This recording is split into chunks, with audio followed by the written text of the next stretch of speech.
Welcome to the History Maps podcast. We are jumping right into the year 1218 today. Right. So the year is 1218, and you are standing in the border city of Otrar. It is this dusty, sun-baked outpost on the eastern edge of the massive Khwarezmian Empire in what is today Kazakhstan. And a vast trade caravan has just arrived. I mean, they have made this arduous journey from the east. Yeah, we are talking about 500 merchants, primarily Muslims, leading strings of camels heavily laden with gold, silver, Chinese silks, rich furs. They are expecting to do business, Yeah. to revive those ancient Silk Road routes. Exactly. But you are the governor of Otrar, a man named Inalchuk. You look at this unimaginable wealth, and instead of welcoming these merchants, you accuse them of espionage. Right, which is a massive escalation. It is. You arrest them, you execute them, and you seize every last bolt of silk and ingot of silver for yourself. It is an act of extreme greed, and Yeah. it is fueled by this deep political paranoia.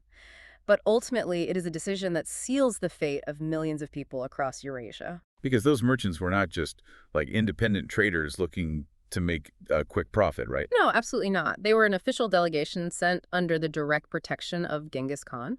So that single mass execution at Otrar is basically the match dropped into a powder keg. Yeah, it really is. It sets off a chain of events that brings the entire unified Mongol war machine crashing down upon Central Asia. It completely dismantles the geopolitical landscape of the Islamic world. It alters human history forever.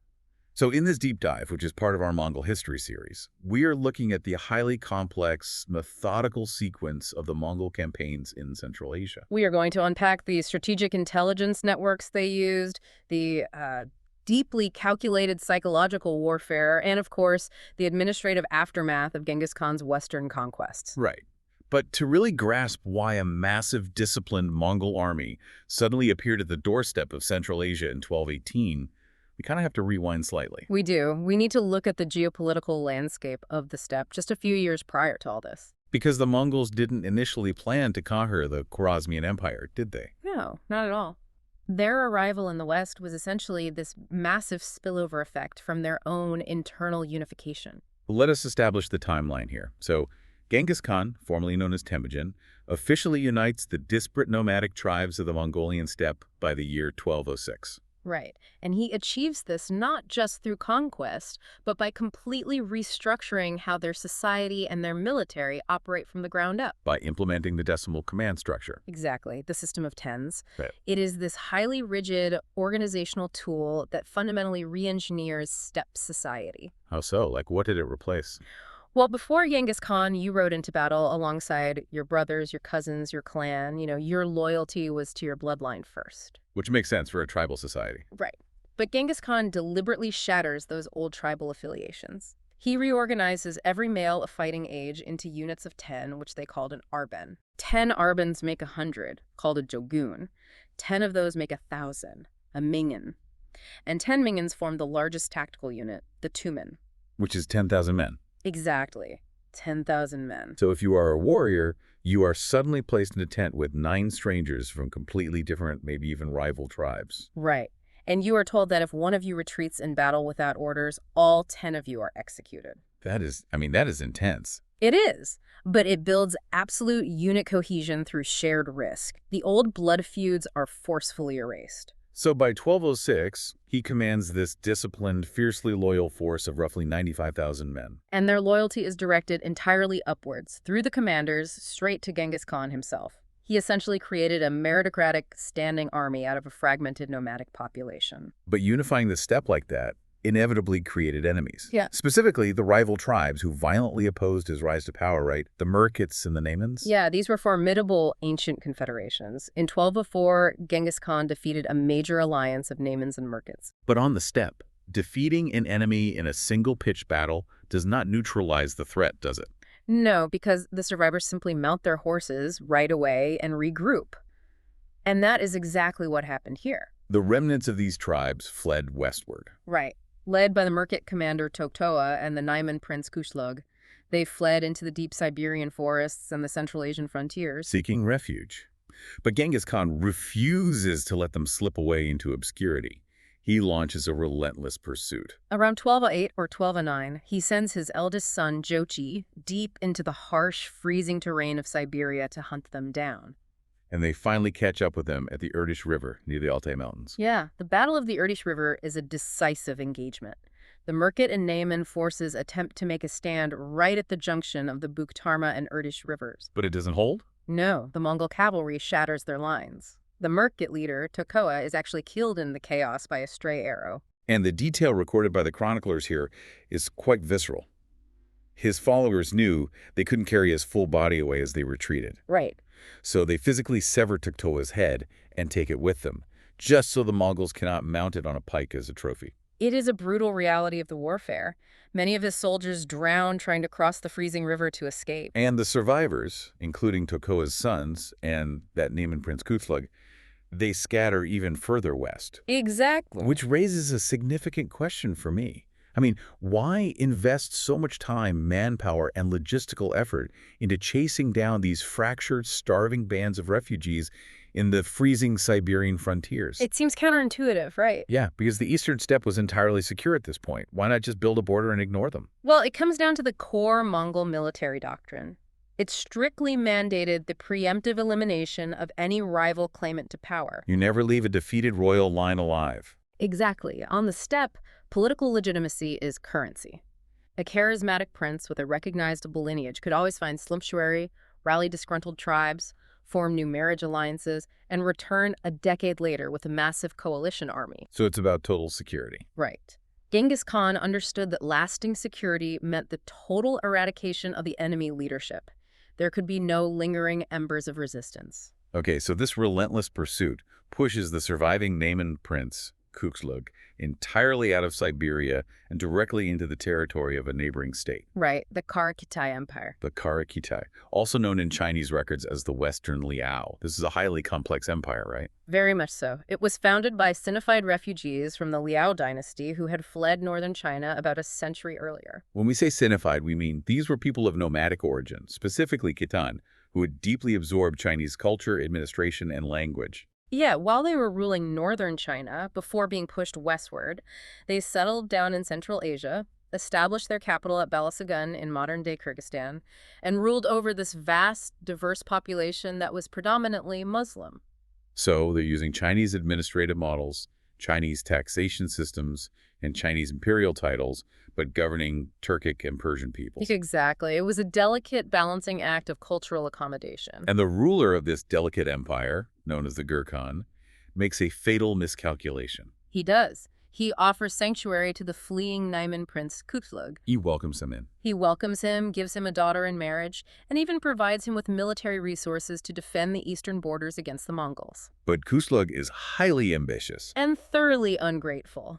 In 1211, he leverages internal instability and local tribal conflicts to orchestrate a coup from within. He usurps the throne. Right. He renders the Gurkhan a prisoner in his own palace and takes absolute control of the Kara-Khitai Empire.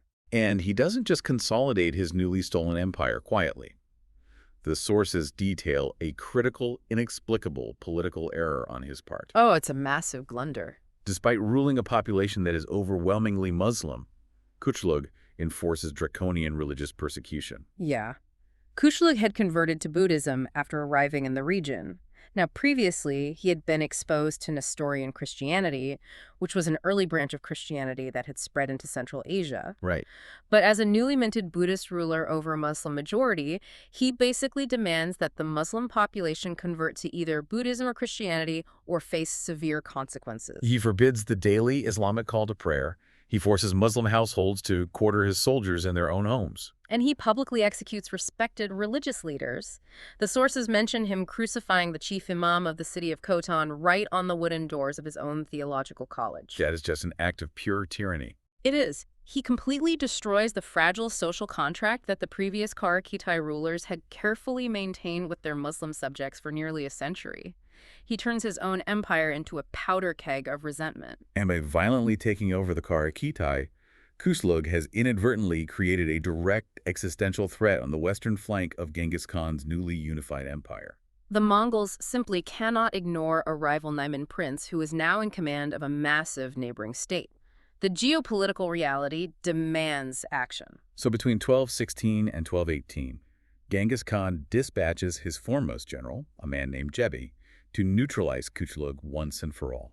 Jebi takes 2 Tumans, so 20,000 cavalrymen. But the tactical execution of this campaign is really what sets it apart. Because Jebbia does not initiate a standard scorched earth invasion. No, he utilizes a highly sophisticated psychological operation. Jebi sends intelligence agents ahead of his army, slipping into the major cities of the Karakitai, like Kashgar. And these agents spread a very specific, calculated message. They tell the oppressed Muslim population that the Mongols are coming to guarantee absolute religious freedom. They promise an immediate end to Kuchlug's persecution. We have to remember the Mongol perspective on religion here. What was it? They were animists and shamanists. They believed in Tengri, the eternal blue sky. They held a highly pragmatic, hands-off approach to the various religions of their subjects. As long as those subjects remained entirely loyal, paid their tribute, and provided troops when requested, they could worship however they pleased. Exactly. And Jebi exploits Kuchlug's religious intolerance flawlessly. Wait, so Jebi doesn't even have to lay siege to these fortified cities. He just sends in agents to promise freedom of religion. That is exactly what happens. That is basically a modern corporate hostile takeover. I mean, he bypasses the CEO, identifies the deeply disgruntled shareholders, promises them a better organizational culture, and acquires the asset without having to destroy the underlying infrastructure. That captures the dynamic perfectly. When Jebi's forces approach the city of Kashgar, the massive wooden gates are literally thrown open from the inside. The Muslim population actively revolts against Kuchlug's garrisons. No major siege engines are assembled. No prolonged starvation tactics are necessary. Kuchlug realizes his entire support base has evaporated in an instant, and he flees south into the rugged Pamir Mountains. Into modern-day Badakhshan and Afghanistan. But the Mongol intelligence network is relentless. They pursue him deep into the mountainous wilderness. According to the chronicles, a group of local hunters actually capture the fleeing prince in a remote valley and willingly hand him over to Jebi's men. And the Mongols promptly execute him. Right. And with Kuchlug dead, the entire Karakitai state is seamlessly absorbed into the Mongol Empire. There is no widespread destruction of cities, no massacres of the civilian population. No pillaging of the agricultural base. This sharply contrasts with the popular image of the Mongols as forces of indiscriminate destruction. It really does. They recognized the acute political fragility of their enemy and utilized intelligence, psychological operations, and the strategic promise of religious tolerance to achieve a bloodless acquisition of a massive territory. It highlights Genghis Khan's profound pragmatism. Violence was a tool, an extremely effective one, but if a wealthy territory could be secured intact through propaganda and diplomacy, he strongly preferred that outcome. The absorption of the Karakitai gave the Mongols a vast new domain, complete with fertile agricultural oases and incredibly valuable Silk Road trade routes. But it also resulted in a geopolitical shift that set the stage for total disaster.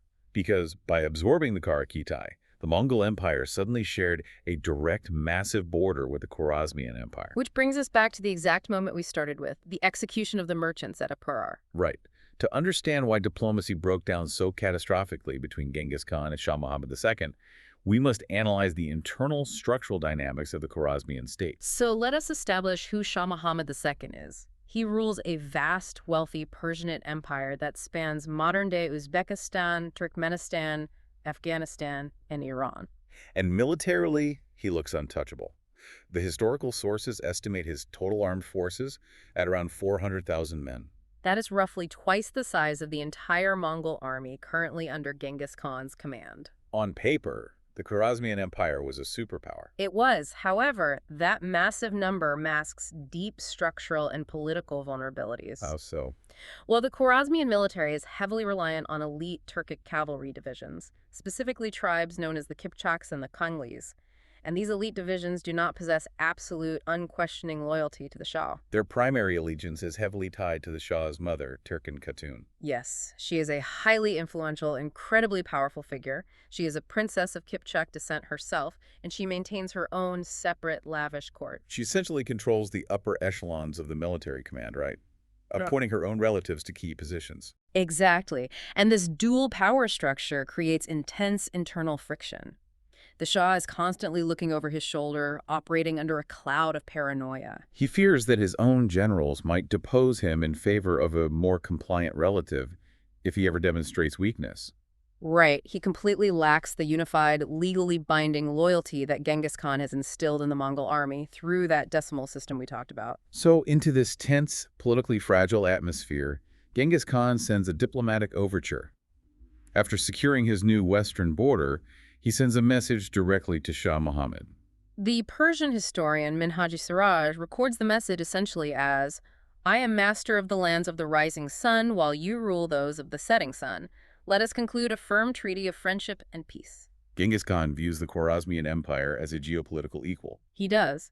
He has recently concluded highly successful campaigns in northern China. He controls the eastern half of the Silk Road, and his primary goal is to establish safe, highly lucrative trade networks with the Islamic world to his west. And this leads directly to the arrival of that massive trade caravan at Otrar in 1218.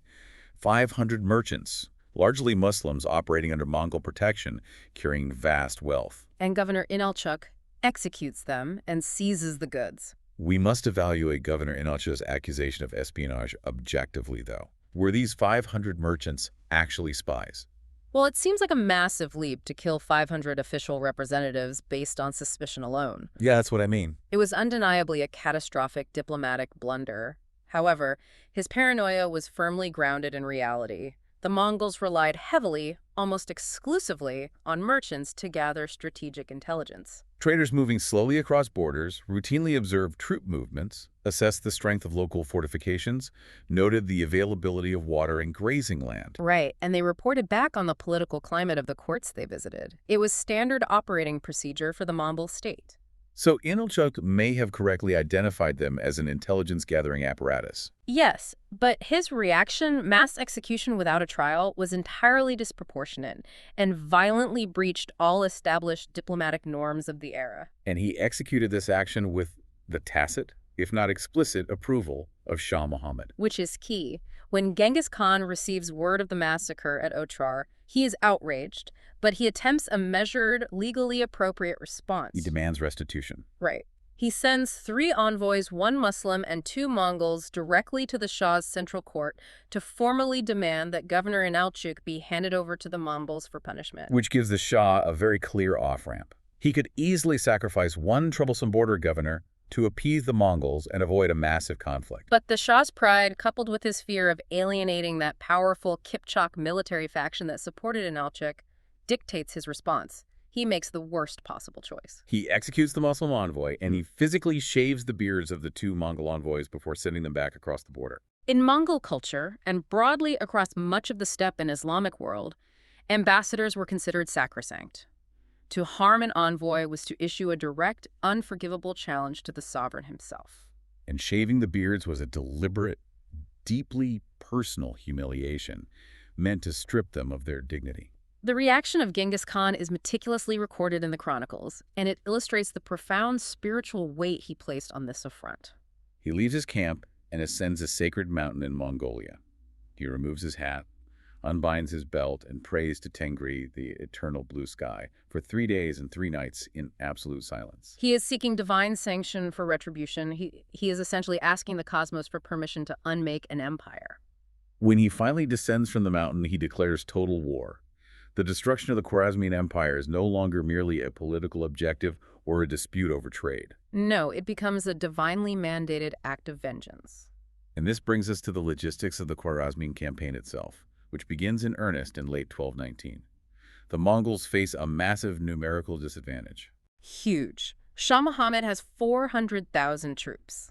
He controls a series of heavily fortified, walled cities situated along the massive Sirdarya River. But Shah Muhammad's deeply ingrained paranoia dictates his military strategy. He absolutely refuses to concentrate his massive army in one central location to meet the Mongols in a pitched, open-field battle. Because he fears that if he brings all his powerful Turkic generals together in one place, they might use the opportunity to turn their combined armies against him and overthrow his regime. Exactly. So he implements a cordon strategy. He fragments his own army, placing them in various static garrisons along the Sirdarya River, hoping to bog the Mongols down in multiple, lengthy, unconnected sieges. From a strategic standpoint, it is a fundamentally flawed approach because it entirely surrenders the initiative to the enemy. He allows Genghis Khan to dictate the pace, the timing, and the specific location of every single engagement. Genghis Khan brings an army estimated between 90,000 and 200,000 highly mobile warriors, and he immediately turns the Shah's defensive static cordon against him. The Mongol mobilization is a masterpiece of large-scale coordination. Genghis Khan divides his forces into a multi-pronged assault. He sends two of his sons, Chagatai and Ogedei, directly to lay siege to the offending city of Otrar, the site of the massacre. He sends another force down the Sirdarya to attack secondary cities like Khojend. And he sends a rapidly moving detachment under his generals Jebbe and Subutai far to the south to create a major diversion. To draw the Shah's attention away from the center. Right. This multi-pronged advance effectively freezes the Khwarezmian defenders in place. The Shah receives reports of attacks across a massive front. He cannot commit his reserves to reinforce any single city because he has no idea where the main, decisive Mongol blow will actually land. But the true masterstroke, the maneuver that breaks the back of the empire, happens in February 1220. While the Khwarezmians are entirely focused on the multiple river sieges, Genghis Khan takes his youngest son, Tului, and a massive column of cavalry, perhaps 50,000 men, and they simply vanish into the Kizilkum Desert. The Kizilkum is a vast expanse of arid wasteland, shifting sand dunes, and scrub brush spanning hundreds of kilometers between the Sirdarya and Amudarya rivers. To the Khwarezmian military planners, it was considered an impassable natural barrier for any large army, let alone tens of thousands of horses. Which raises an incredible logistical question. We are talking about tens of thousands of men, each with perhaps 3 to 4 remount horses. Yeah, how does an army navigate an impassable desert in the middle of winter without completely starving to death or dying of thirst? It requires extreme logistical planning, deep local intelligence, and sheer endurance. Genghis Khan utilized captured Turkoman nomads. People who lived on the extreme edges of the desert. Exactly. They knew the exact locations of hidden underground oases and seasonal wells. The Mongol columns moved from water source to water source in a highly synchronized, disciplined march. And furthermore, the Mongolian horse, the robust steppe pony, was uniquely capable of enduring extreme privation. They could dig through snow and ice to find buried forage. And if water ran completely dry, a Mongol rider was trained to open a small vein in his horse's neck, drink a small amount of blood to sustain himself, and then close the vein, allowing the horse to recover. Even with those survival tactics, the sources suggest they'd push their logistics to the absolute breaking point. They did. The margin for error was zero. By the time they emerged from the desert, the horses were emaciated and supplies were almost non-existent. But the strategic payoff was monumental. They appear completely out of nowhere, hundreds of kilometers behind the Khwarezmian defensive lines, right outside the massive wooden gates of Bukhara. It is a psychological shock of unimaginable proportions for the defenders. The Shah's entire cordon strategy is instantly rendered useless. She is outflanked on a continental scale. Bukhara was a major cultural and religious center, considered a jewel of the Islamic world. It possessed a strong garrison of professional soldiers, but they were entirely unprepared for a major siege to arrive from the deep desert to their west. Absolute panic sets in. The garrison of Bukhara, numbering perhaps 20,000 men, attempts a desperate sortie. They charge out of the city gates, hoping to break through the Mongol lines or escape towards the capital. And by charging out, they fall perfectly into standard Mongol tactical doctrine. The Mongols execute a classic feigned retreat. Explain the exact mechanics of a feigned retreat on the ground. How do you trick professional soldiers into breaking formation? Well, it requires immense discipline. The Mongol center engages the charging Khwarezmians, but then deliberately appears to break and flee in absolute panic. So to the defenders, it looks like a genuine rout. Right. The Khwarezmian cavalry pursues them, breaking their own tight formations in their eagerness to run down the fleeing enemy. They are drawn further and further away from the safety of their city walls and covering archers. And once the Khwarezmians are overextended, exhausted, and disorganized, the Mongol heavy cavalry on the flanks suddenly sweeps in, the retreating center wheels their horses around, and the trap snaps shut. The Khwarezmian garrison is completely surrounded and systematically annihilated in the open field. With the professional soldiers wiped out, the city's civilian leaders quickly surrendered the outer walls. The Mongols enter Bukhara. But a small group of loyalist soldiers retreat into the heavily fortified inner citadel and refuse to yield. This is where we see the ruthless, calculated pragmatism of Mongol siege warfare. To take the heavily defended citadel, the Mongols forced the newly surrendered civilian population of Bukhara to act as human shields. The sources describe a horrific scene. The Mongols forced the citizens to march forward under heavy fire from their own soldiers in the citadel, carrying bundles of wood, debris, sandbags. Sometimes even using the bodies of those who fall to physically fill in the deep defensive moat, providing a ramp for the Mongol siege engines to reach the walls. The citadel falls within 2 weeks. The defenders are executed. And Genghis Khan, according to the Persian chronicler Giovanni, rides his horse into the main mosque of Bukhara, gathers the surviving wealthy elites, and delivers a chilling speech from the pulpit. Stating, "I am the scourge of God. If you had not committed great sins, God would not have sent a punishment like me upon you." The psychological impact of the fall of Bukhara ripples outward across the empire. The primary defensive line on the river is completely bypassed. A major cultural hub has fallen from the wrong direction, and the Khwarezmian command structure begins to disintegrate entirely into paranoia and finger-pointing. Which leaves the capital city, Samarkand, heavily exposed and politically isolated. In March 1220, Genghis Khan converges his forces on Samarkand. He reunites with the armies that have been besieging the river cities. Samarkand is massively fortified, defended by an enormous garrison of perhaps 50,000 men, and even possesses armored war elephants. But again, Genghis Khan utilizes targeted psychological warfare before the physical siege even begins. His intelligence network is fully aware of the toxic political rift between the Shah and his mother, Turkin Khatun. He weaponizes that paranoia. He sends forged letters to Turkin Khatun and her senior Turkic generals inside the city. These letters suggest that certain commanders have already secretly surrendered to the Mongols, or that the Shah is plotting to have them assassinated. It creates a climate of absolute paralyzing distrust.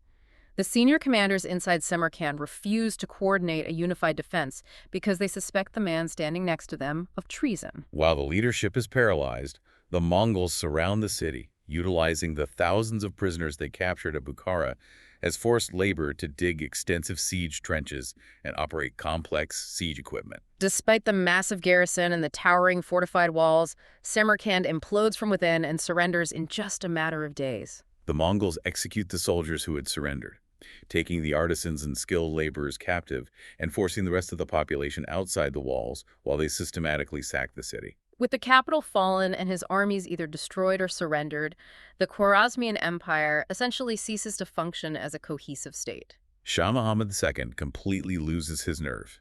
He abandons his remaining armies, leaves his family behind, and flees westward. And Genghis Khan orders a very specific type of pursuit. He dispatches his two greatest generals, Jebe and Subutai, with 3 full Tumans, 30,000 elite cavalrymen. Their orders from the Khan are explicit. Do not stop to besiege major cities. Do not stop to establish administrative control over territory. Your only objective is to hunt the Shah. Let us consider the scale of that order. Genghis Khan sends 30,000 of his best men deep into hostile, unexplored territory on a single, laser-focused manhunt. Which raises a strategic question. Why dedicate 30,000 elite troops, which could be used to secure vital cities, just to chase one discredited, fleeing king whose empire is already collapsing around him? Isn't that a massive misallocation of resources? Yeah, exactly. It might appear so, but it is actually a brilliant decapitation strike. Genghis Khan understands the political mechanics of a sprawling feudal empire. As long as Shah Muhammad remains alive and free, he acts as a living banner of legitimacy. He could potentially reach his wealthy western provinces, rally fresh armies, secure alliances with other Islamic states in the Middle East, and mount a coordinated, massive counterattack. Right. But a kingdom without a king cannot coordinate. By forcing the Shah to constantly run for his life, moving from town to town in a panic, Jebe and Subutai ensure that the local Khwarezmian governors remain isolated, confused, and focused solely on their own immediate survival rather than uniting against the Mongols. It works flawlessly. The Shah flees frantically from city to city across modern-day Iran. Every time he attempts to pause, gather local forces, and establish a defense, the dust clouds of the Mongol vanguard appear on the horizon. He is driven to total physical and mental exhaustion, eventually securing a small boat and escaping to a desolate, tiny island in the Caspian Sea. And it is there, in January 1221, that Shah Muhammad II, who just 3 years prior ruled one of the wealthiest and most populous empires on earth, dies in absolute squalor. The chronicles state he died of pleurisy, a highly painful inflammation of the tissues that line the lungs and chest cavity combined with severe exhaustion. He died wearing the soiled clothes of his few remaining attendants, because he possessed literally nothing else to his name. While the Shah is being hunted to death in the west, the main Mongol armies turn their attention to the remaining Khwarezmian strongholds, specifically the northern capital of Gurganj, also known as Urgench. And the siege of Gurganj marks a significant, brutal shift in Mongol tactics. Up until this point in the campaign, the Mongols had relied on rapid maneuver, feigned retreats in the open field, and psychological shock to secure relatively quick surrenders. Gurganj presents an entirely different tactical nightmare. The defenders of Gurganj absolutely refused to surrender. The city is located in the incredibly fertile delta of the Amu Darya River, heavily intersected by canals and surrounded by marshland. Which completely negates the Mongol advantage of rapid cavalry movement. The siege drags on for months, deep into 1221. The Mongols eventually breach the massive outer walls, but the defenders do not break. They engage the Mongols in fierce, bloody, house-to-house urban combat. The Mongols are forced to fight block by block, enduring heavy casualties in an environment where their horses are useless. And to break the grueling stalemate, the Mongols execute a staggering feat of destructive engineering. They literally change the geography of the region. They conscript massive amounts of local labor to destroy the dams and divert the rushing waters of the Amu Darya River directly into the city itself, Flooding the streets, undermining the foundations of the buildings, and washing away the remaining defenders. The destruction is absolute and uncompromising. The population is either killed in the vicious street fighting, drowned in the sudden floodwaters, or executed in the aftermath. The Persian chroniclers report death tolls in the hundreds of thousands, with some accounts suggesting over 1 million. While medieval numbers are routinely inflated for dramatic effect, the archaeological record confirms that the thriving metropolis of Gurganj was thoroughly and permanently leveled. The Khwarezmian state is dead, but organized resistance does not completely vanish.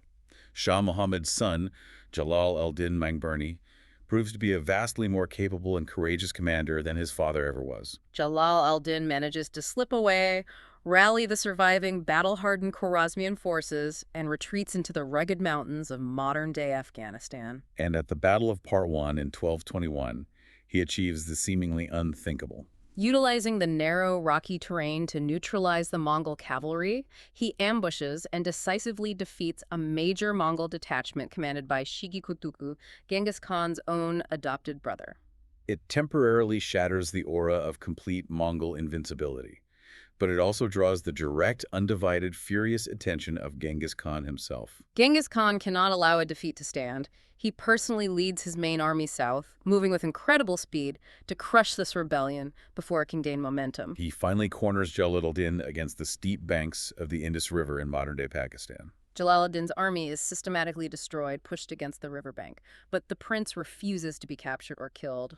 In a moment that becomes legendary across the Islamic world, he mounts his horse, fully armored, and leaps off a sheer cliff directly into the raging, treacherous currents of the Indus River, swimming to the opposite bank under a hail of Mongol arrows. And Genghis Khan, observing this incredible feat of physical bravery and sheer defiance, supposedly orders his archers to stop firing. He watches the prince reach the far shore and remarks to his own son standing nearby, "Fortunate indeed is the father of such a tenacious son."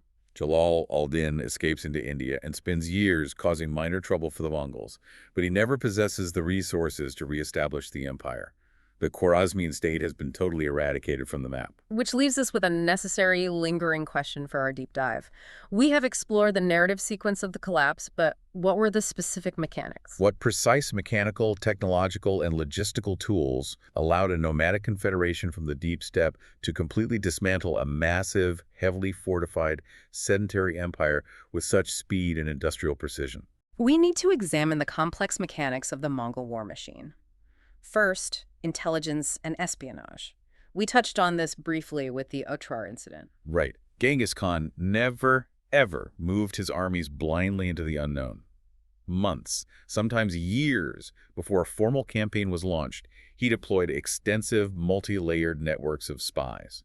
He relied heavily on Muslim merchants who plied the vast caravan routes across Eurasia. Because if you think about it, a merchant mapping out a trade route to sell silk is simultaneously mapping out water sources, calculating the exact carrying capacity of pasture lands for horses.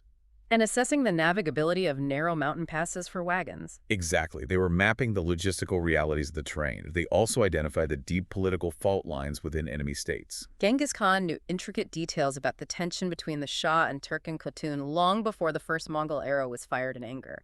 This granular intelligence dictated the strategic deployment of his entire army. Then there is the issue of siege engineering. Nomadic armies, historically, struggle immensely against tall stone walls. They excel on the open plains, but falter at the gates of a city. But the Mongols innovated by conscripting the brightest engineering minds from the sedentary civilizations they conquered. By the time they reached Central Asia, the Mongol army was highly diversified.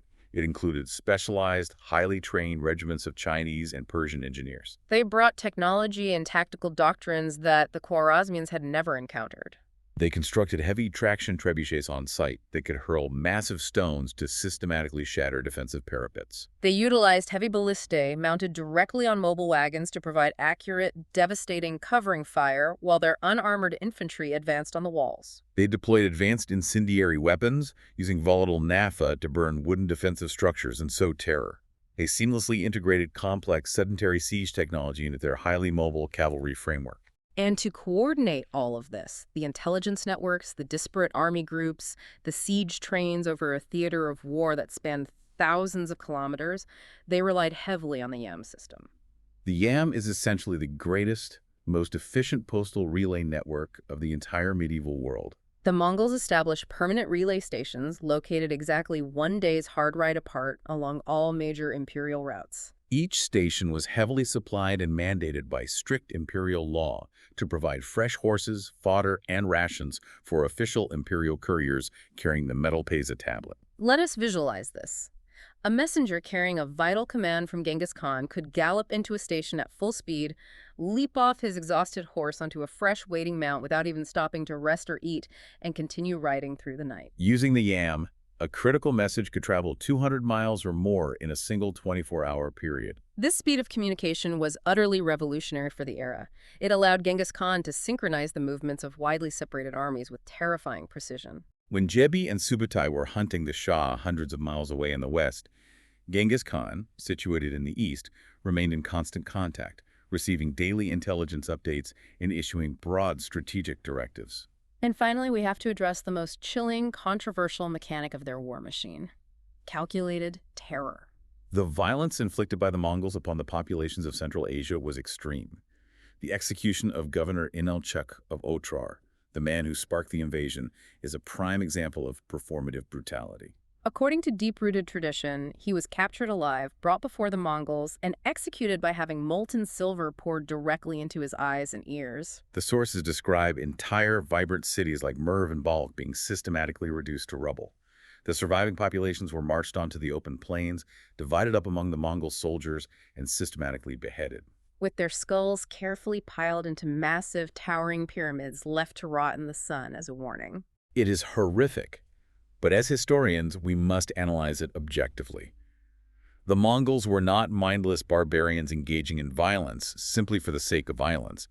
Terror was a highly calculated, deliberately applied psychological tool. If they massacred a city that resisted, they always ensured that a handful of survivors were intentionally allowed to escape to carry the gruesome news to the next city down the road. The overarching goal was to cultivate a reputation so terrifying, so absolute in its brutality, that subsequent cities would simply open their gates and surrender without fighting. Genghis Khan viewed his own Mongol soldiers as his most precious, irreplaceable resource.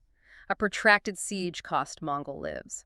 If he could force a heavily fortified city to surrender simply by projecting an aura of absolute terror, he conserved his manpower. It was a brutal but highly pragmatic calculus designed to maximize efficiency. And the strategy worked to devastating effect. By 1221, the smoke begins to clear. The immediate conquest phase is largely over. But conquest is only the first bloody phase.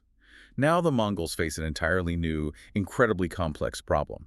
How do you actually govern and administer a ruined, profoundly complex sedentary empire using a legal and cultural framework designed exclusively for nomadic pastoralists? The immediate aftermath of the invasion leaves a profound human and ecological toll on the region known as Transoxiana. The depopulation is staggering. Cities that were vibrant hubs of Islamic scholarship, architectural innovation, and Silk Road commerce are largely abandoned. Their populations either dead, enslaved, or displaced. And there is a long-standing, heated historical debate regarding the environmental devastation of the region, specifically focusing on the destruction of the Kanadastics. The qanats are incredibly intricate underground irrigation canals that tap into aquifers at the base of mountains and use gravity to channel water over long distances. They allow sophisticated agriculture to flourish in otherwise arid environments. For centuries, Persian and Arab chroniclers squarely blamed the Mongols for deliberately and maliciously destroying these complex irrigation systems, accusing them of causing permanent desertification and transforming fertile oases into barren wasteland. But modern scientific research tells a much more nuanced, complicated story about the environment. Recent hydromorphic and archaeological data point to a different culprit for the desertification. Yes, the geological and archaeological evidence suggests that while the Mongols certainly did not help maintain the canals, the broader region was already undergoing a significant long-term period of climate aridification and severe drought long before Genghis Khan ever crossed the border. The prolonged drought caused the regional rivers to entrench deeply, severely lowering the water tables. The delicate canal networks were already failing before the Mongols arrived. What the Mongols did was eliminate the massive, highly organized labor force required to constantly dredge, maintain, and repair those fragile, failing systems. So the environment was already on the brink of collapse, and the Mongol invasion simply accelerated it past the point of no return by removing the humans who kept the desert at bay. But the Mongol Empire did not remain purely a destructive force. They were intensely adaptable. Decades later, under Genghis Khan's grandson, Mongol Khan, we see a massive, highly organized effort to stabilize and rebuild the administration of these conquered Western territories. Monkey is a pragmatist. He realizes you cannot extract consistent, reliable wealth from a burning wasteland. In the 1250s, he institutes sweeping, highly structured administrative reforms across the empire. He orders a comprehensive, deeply detailed census of the entire empire, meticulously counting households, livestock, and even orchards to create a standardized, predictable taxation system. He establishes a dedicated Department of Monetary Affairs to strictly control the issuance of paper money, preventing the runaway inflation that had plagued earlier administrations. He explicitly forbids Mongol princes from arbitrarily plundering civilian populations or demanding uncompensated goods from traveling merchants. He even does something almost unprecedented in the annals of medieval history. He deliberately uses the central imperial treasury to pay off the massive outstanding debts accrued by his predecessors to various local and foreign merchants. He recognizes a fundamental economic truth. Merchant trust is the absolute bedrock of the empire's economy. If the Mongol government defaults on their debts, the vital trade networks will collapse and the empire will starve. So Central Asia falls under the specific administration of the Chagatai Khanate, ruled by Genghis Khan's second son, Chagatai. And to govern this highly complex mix of open steppe and walled city, they implement what is known as the Inju system. The Inju system is a fascinating attempt at dual administration. It deliberately attempts to segregate the two deeply incompatible cultures. The nomadic Mongols remain on the open plains, continuing their pastoral lifestyle, and govern themselves strictly by the Yasa, the traditional rigid steppe law codified by Genghis Khan. Meanwhile, the sedentary populations in the surviving, slowly recovering urban centers are allowed to continue living under Sharia, or Islamic law, managed day to day by their own local bureaucrats, judges, and religious leaders. The only requirement is that they pay their taxes promptly to the Mongol overlords. It is a grand experiment in indirect rule. The way I look at the Inja system, it is like trying to run two completely different, highly complex operating systems on the exact same computer hardware simultaneously. You have iOS running the complex bureaucracy in the cities, and you have Windows running the military logistics out on the plains. For a little while, it functions. They manage to avoid crashing. But eventually, the incompatible coding, the differing legal frameworks lead to deep systemic instability. That is a highly accurate way to visualize it. The system ultimately strains both sides to the breaking point. The Mongol nomads deeply resent being forced to settle down or participate in complex urban administration, which they view as corrupting, soft, and completely antithetical to their traditional, rugged way of life. Many purists defect from the system entirely to return to the deep steppe. And the city dwellers, the merchants and farmers, chafe under unpredictable, often heavy-handed Mongol taxation, and the constant cultural friction of having shamanistic, meat-eating overlords dictating broader economic policy. This inherent unresolvable instability eventually leads to the slow fragmentation and collapse of the Chagatai Khanate in the 14th century. However, despite the cultural friction, and despite the initial apocalyptic devastation of the invasion itself, the rigid administrative framework laid down by the Mongols yields one incredibly significant, world-altering positive outcome: global trade. The era known as the Pax Mongolica, the Mongol Peace. By violently subjugating all the disparate warring factions, petty kingdoms, and bandit lords from the Pacific Ocean all the way to the borders of Eastern Europe under one monolithic central authority, the Mongols eliminate the endemic warfare and the countless crippling local tolls that had strangled the Silk Road for centuries. They actively protect the merchants. They issue the peasatallets we mentioned, golden or silver passports worn around the neck that guarantee safe passage, broad tax exemptions, and full access to the yam relay stations for official traders. It was the ultimate medieval VIP pass. As a direct result of this brutal pacification, trade volume explodes. Silks, spices, new technologies like gunpowder and paper making, and radical new ideas flow across the Eurasian landmass at a rate previously unimaginable in human history. The strict, unforgiving security enforced by Mongol garrisons allows the Silk Road to flourish like never before, fundamentally and permanently connecting the East and the West. Which leaves you, the listener, with a profound paradox to consider. The exact same administrative efficiency, the strict, unyielding discipline, and the rapid communication networks that allowed the Mongol war machine to eradicate entire civilizations with cold, industrial precision were subsequently used to connect the globe, protect traveling merchants, and usher in an era of unprecedented Eurasian trade and cultural exchange. Can a period of ultimate world-shaping connectivity ever truly be separated from the absolute horrific devastation that birthed it? Thank you for listening. History Maps. Learn history visually.